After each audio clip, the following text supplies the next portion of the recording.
नमस्कार दोस्तों, पीसीएस गुरुजी में आपका स्वागत है। दोस्तों, एक समय की बात है।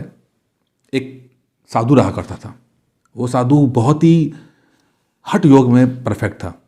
काफ़ी बड़ा साधु था, काफ़ी उम्र हो चुकी थी। एक दिन उसके मन में विचार आया कि उसको अभय बनना है। अभय मतलब जब वो किसी भी चीज़ से ना डरे। जैसे इसके मन में विचार आया, वो निकल जाता जंगल की तरफ। एक बहुत ही खतरनाक जंगल होता है, काफ़ी जंगली जानवर वहाँ पर होते हैं। सांप बिच्छू का डर हमेशा बना रहता है। लगातार शेर की आवाज़, हाथी की आवाज़, इस तरह की आवाज़ सुनाई देती हैं। कोई भी व्यक्ति वहाँ पर कुछ घंटों से ज़्यादा नहीं रुक पाता है। वहीं पर साधु जो है एक कुटिया बनाता है और रहने लगता है। धीरे धीरे दिन जो हैं वो हफ्तों में, हफ्ते महीनों में कन्वर्ट हो जाते हैं। धीरे धीरे उस व्यक्ति की जो ख्याति है वो चारों तरफ फैल जाती है। लोग दूर दूर से उसे मिलने के लिए आते हैं कि किस तरह से निर्भीक हुआ जाए, निडर हुआ जाए। ऐसे ही एक दिन उसे मिलने के लिए एक युवा व्यक्ति आता है। वो व्यक्ति साधु के पास आता है और काफ़ी देर तक बात करता है। अभी वो कुछ देर बात कर ही रहा होता है कि अचानक से एक शेर की आवाज़ आती है। अब जैसे ही शेर की आवाज़ सुनाई देती है, ये युवा व्यक्ति ये तो कांपने लगता है, डरने लगता है। डर के मारे इसके पसीने छूट जाते हैं। लेकिन वो देखता है कि वो तो बहुत डर रहा है शेर की आवाज़ से, लेकिन जो बूढ़ा साधु है वो बिल्कुल शांत है, वो डर ही नहीं रहा है। वो हाथ जोड़ के बूढ़े साधु से कहता है कि महाराज, आप यकीनन बहुत ही महापुरुष हैं, महान हस्ती हैं, लेकिन इस शेर की आवाज़ सुन के मेरी बहुत हालत ख़राब हो गई है और मैं जल्दी से जल्दी अपने गांव लौटना चाहता हूँ। क्योंकि मेरा गांव बहुत दूर है, तो अगर आपको कष्ट ना हो तो क्या आप मुझे थोड़ा पानी पिला देंगे, जिसको पीने के बाद मैं गांव जा सकूं। जो बूढ़ा साधु है वो अपने पत्थर पर, जिस पत्थर पर बैठते हैं, वहाँ से उठता है और अपनी कुटिया में जाता है पानी लेने के लिए। इसी बीच में जो युवा व्यक्ति होता है वो तुरंत उस साधु के पत्थर पर पहुँचता है और एक धार्मिक पवित्र वाक्य लिख देता है। कोई भी धार्मिक पवित्र वाक्य वो लिख देता है। जैसे बूढ़ा साधु कुटिया से बाहर आता है और जैसे ही वो अपने पत्थर पर बैठने लगता है तो देखता है कि नीचे, पैरों के नीचे एक पवित्र वाक्य लिखा हुआ है। वो तुरंत दूर हट जाता है, वो पत्थर से तुरंत दूर हट जाता है। उसको डर के मारे पीछे हटते देख जो युवा व्यक्ति होता है वो मुस्कुरा के कहता है, महाराज, डरते तो आप भी हैं, डरते तो आप भी हैं। फर्क सिर्फ इतना है कि मेरा डर जो है वो एक्सटर्नल है, बाहर का है। मैं हाथी शेर से डरता हूं, लेकिन आपका डर जो है वो इंटरनल है। कहीं बहुत ज़्यादा अंदर आपके डर है। आपको लगता है कि किसी पवित्र वाक्य पे पैर रख देने से ही शायद आपकी धार्मिक आस्था हर्ट ना हो जाए, लेकिन डर तो है ना, आप उस चीज़ से डरते हैं। तो आपका डर तो इंटरनल है। मुझे तो कभी ईश्वर प्राप्त भी हो जाए, लेकिन आपको शायद नहीं होगा, क्योंकि आप अभी भी सबकॉन्शियस माइंड आपका वो डरा हुआ है। दोस्तों, ये डर जो चीज़ है ना, ये बहुत अजीब है। इस डर के फायदे भी बहुत हैं, नुकसान भी बहुत हैं। हम लोगों को, हमारे जैसे इंसानों को हमेशा डराया के ही आगे बढ़ाया गया है। हमारी सभ्यता, इंसानों की सभ्यता डर पे ही तो टिकी हुई है। पहले हमें जंगली जानवर से डराया गया, सांप बिच्छू से डराया गया, प्राकृतिक आपदाओं से डराया गया, फिर हमें जनजाति से डराया गया, जातियों से डराया गया, और बाद में धर्म से, देश से डराया गया। तो हम लोगों को सुरक्षित रखने के लिए, जिंदा रहने के लिए डराया गया कि हम अगर डरेंगे तो शायद जीवित रहेंगे। अब ये जो डर है ना, यह हमारे जहन में, हमारे सबकॉन्शियस माइंड में धीरे धीरे करके बैठ गया और इसने हमें बचाया, नो डाउट बचाया। बट एक वक्त के बाद यही जो सेफ होना या बच जाना, वो हमारे लिए अभिशाप हो गया। क्योंकि हम इतना ज़्यादा डरने लगे, अपने आप को इतना ज़्यादा बचाने लगे कि हम कभी भी आगे बढ़ने की सोच ही नहीं पाए। हम कभी भी ये सोच नहीं पाते हैं कि हमारा जो जन्म हुआ है वो बड़ा काम करने के लिए हुआ है। कम से कम बड़ा काम की कोशिश करने के लिए तो वही है ना। हम बड़े आदमी बन पाए या ना बन पाए, लेकिन कम से कम कोशिश तो कर पाए। बहुत सारे लोग ऐसे हैं जो डर के मारे ही कभी कोई पहला कदम लेते ही नहीं है। लगातार यूट्यूब पे वीडियोस देखते जाएंगे कि ऐसा करना है, वैसा करना है, लगातार मोटिवेशनल वीडियो देखते रहते हैं, लेकिन वो पहला स्टेप लेते ही नहीं है। पीसेस की बात करते हैं तो लोग पीसेस बनना चाहते हैं, नीली बत्ती उनको अट्रैक्ट करती है, वो रॉब, वो पावर अट्रैक्ट करती है, बनना भी चाहते हैं, और कहीं से लगता भी है कि हाँ बन सकते हैं, मन में आवाज़ आती है कि हाँ भाई बन सकते हैं, कुछ काबिलियत है हमारे अंदर, लेकिन डर बहुत है। डर इतना है कि पहला कदम लिया ही नहीं जाता। समाज ने डरा रखा है, माता पिता ने डरा रखा है।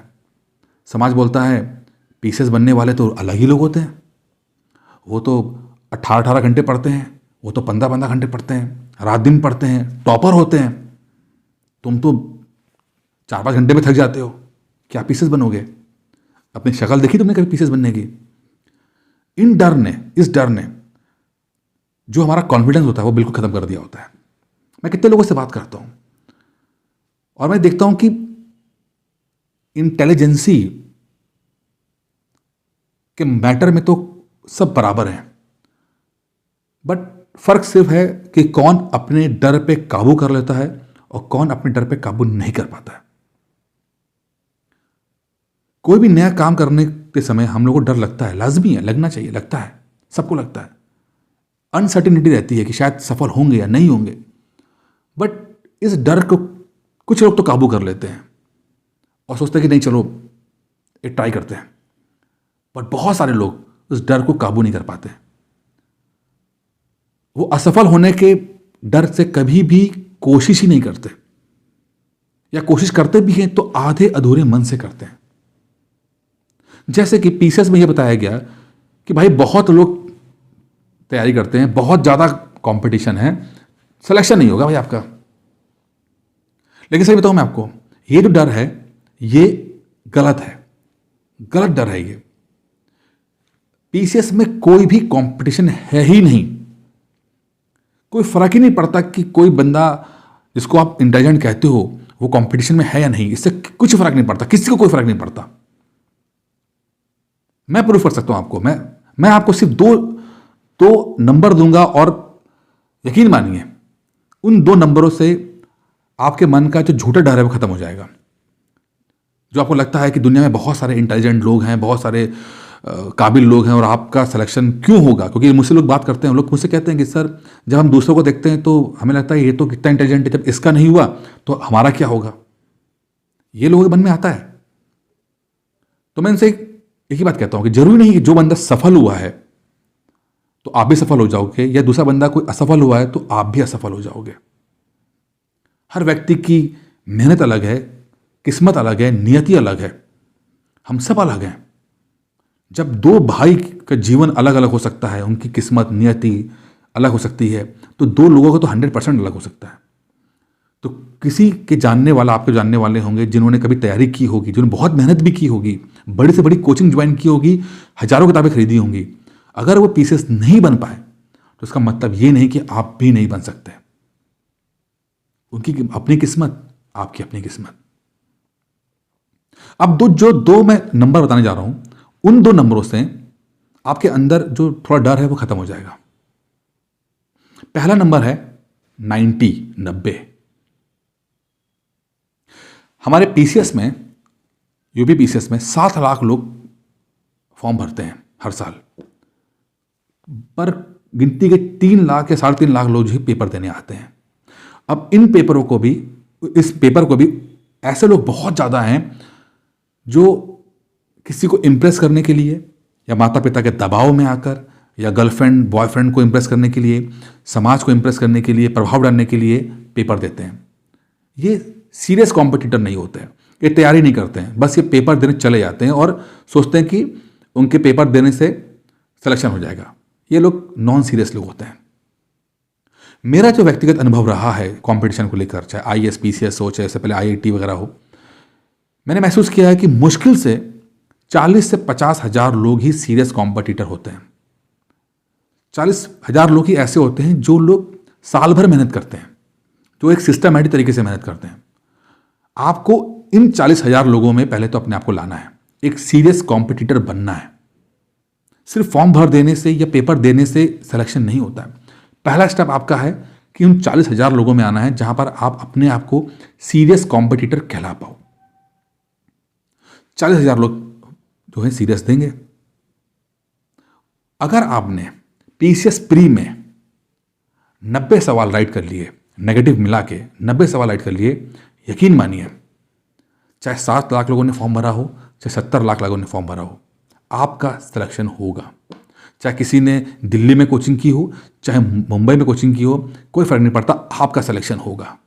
तो आप अपने जहन में रखो 90, आपको 90 क्वेश्चन राइट करने हैं नेगेटिव मिला के। 90 क्वेश्चन आप ले आओगे, दुनिया का किसी का हो या ना हो, आपका होगा। दूसरा जो नंबर है वो है 50%, 50%। अगर आप मेंस में हर क्वेश्चन में 50% नंबर ला रहे हो, जैसे 8 नंबर का क्वेश्चन है उसमें से 4 नंबर और 12 नंबर वाले क्वेश्चन में 6 नंबर ला रहे हो, बस इतना कर रहे हो, यकीन मानो आप दुनिया में कोई मेंस दे रहा हो ना दे रहा हो, किसी का सिलेक्शन हो रहा हो ना हो रहा, आपका सिलेक्शन 100% होगा। 50% में ज़्यादा बोल दिया, वैसे तो 45% भी सिलेक्शन आपका हो जाएगा। आपको सिर्फ अपने आप पर फोकस करना है, किसी पर भी फोकस नहीं करना है। कोई कितना बड़ा भी 30 मार खान हो, कोई कितना बड़ा भी टॉपर हो, कोई कुछ भी किया हो, कहीं कोचिंग ज्वाइन की हो, कोई किताब पढ़ी हो, डजेंट मैटर। मैटर सिर्फ करते कि आप क्या 90 क्वेश्चन ला रहे हो कि नहीं कर पा रहे हो, आप क्या 50% नंबर ला पा रहे हो कि नहीं ला पा रहे हो। आपको सिर्फ अपने आप से कंपटीशन करना है, किसी से कंपटीशन नहीं करना है। किसी तरह का बिना मतलब का प्रेशर अपने ऊपर नहीं लेना है। और जिस दिन आप अपने आप को सुधारने में लग जाते हो, यकीन मानिए आपके ऊपर से जो फालतू का जो कंपटीशन है, जो इन्फिनिटी कॉम्प्लेक्स डेवलप आप कर लिया है कि दूसरे का हो जाएगा, हमारा नहीं होगा, दूसरा बड़ा काबिल है, हम बेवकूफ़ हैं, इस तरह की फीलिंग अपने आप खत्म हो जाएगी। आप अपने ऊपर फोकस कीजिए, अपने अंदर का डर खत्म कीजिए, चाहे वो एक्सटर्नल डर हो चाहे इंटरनल डर हो। कोई भी चीज़ ऐसी नहीं है जो आपको सफल होने से रोक दे। अगर आप अपने ऊपर फोकस कर जाओगे, कोई ऐसी चीज़ नहीं बनी जो आपको सफल होने से रोक देगी। आप इस समय तक सफल इसलिए नहीं हो पाए हो क्योंकि आप डर रहे हो, आप डरते हो, आपने एक फैसला ही नहीं लिया तैयारी करने का। इच्छा तो बहुत है, बट इच्छा को रियलिटी में बदलने के लिए सबसे ज़रूरी है कि उस डर पे काबू किया जाए, उस डर पे काबू किया जाए। क्यों डर रहे हो? बहुत से वक्त क्या होगा यार, असफल हो जाओगे, कौन सी बड़ी बात हो जाएगी। वैसे भी कर क्या रहे हो आप, कौन सी तीर मार लिया, कौन से लोग आपको बहुत पहचानते हैं, आपके मोहल्ले के लोग आपका नाम नहीं जानते, आपके रिश्तेदार आपको आज भी कार्ड आपके पापा मम्मी के नाम पे भेजते हैं, आपकी कोई आइडेंटिटी नहीं है, आप कोई सफल नहीं हो। तो जब एक बार फिर से असफल हो जाओगे तो कौन सी आफत आ जाएगी। लेकिन कोशिश तो ईमानदारी से करो ना, क्यों डर डर के कोशिश कर रहे हो, क्यों नहीं ये अपने पर यकीन करते हो कि यार एक बार मैं कोशिश तो ईमानदारी से करूं। और यकीन मानिए इस वीडियो का बनाने का मकसद सिर्फ इस बात का है कि पीसीएस तो आप बनोगे तो जो होगा सो होगा, आपको जो पद मिलेगा सो मिलेगा, बट पीसीएस बन जाने की प्रोसेस में आप जो बन जाओगे ना, वो अल्टीमेट होगा। पावर ऑफ नॉलेज जब आप महसूस करोगे ना, उससे अच्छा कुछ भी आप नहीं होता। जब आपको यकीन होगा कि यार मुझे अंदर नॉलेज है, आपको डर ही नहीं लगेगा। आप पीसेस बन पाओ या ना बन पाओ, लेकिन जब आप अपने अंदर नॉलेज महसूस करोगे, वो वक्त ना आपको हर तरह की मुश्किलों से बचा ले जाएगा। आप कभी डरोगे नहीं, किसी वक्त नहीं डरोगे, कोई परिस्थिति आ जाए आप कभी नहीं डरोगे। और पीसीएस आईएएस की पढ़ाई ऐसी होती है जो आपके अंदर नॉलेज डालती है, आप नॉलेजेबल हो जाते हो। ऊपर आकाश से लेकर नीचे पाताल तक हर एक बात पे आपको जानकारी होती है। पढ़ाई में पीसीएस की पढ़ाई ऐसी ही है, हर एक मुद्दा ऐसा होता है जिस पे आपकी अपनी राय होगी, आपकी अंडरस्टैंडिंग होगी। और जब आप इतना जान जाओगे, आपको डर लगना कम हो जाएगा। और तब आप यकीन मानिएगा, तब आपका रियल जो सेल्फ है बाहर निकल के आएगा। तो इस बार, सिर्फ एक बार मेरे कहने पर अपने डर को थोड़ा सा कम कर लो और ईमानदारी से कोशिश कर लो। ठीक है, असफल हो जाओगे, कोई दिक्कत नहीं है। जहां इतने जिंदगी के दिन काट दिए, एक बार और सही, बट एक बार बिना डरे मेहनत कर लो। और यकीन मानोगे आप कि जो महसूस करोगे ना, वो शायद आप शब्दों में बयान नहीं कर पाओगे आप। तो पावर ऑफ नॉलेज को महसूस कीजिए। पीसीएस शायद बहुत छोटी पद रह जाएगा, आपका विजन उससे ज़्यादा बढ़ जाएगा। दोस्तों, इस वीडियो में इतना ही था। उम्मीद करता हूँ आपको मेरी बात समझ में आई होगी। धन्यवाद।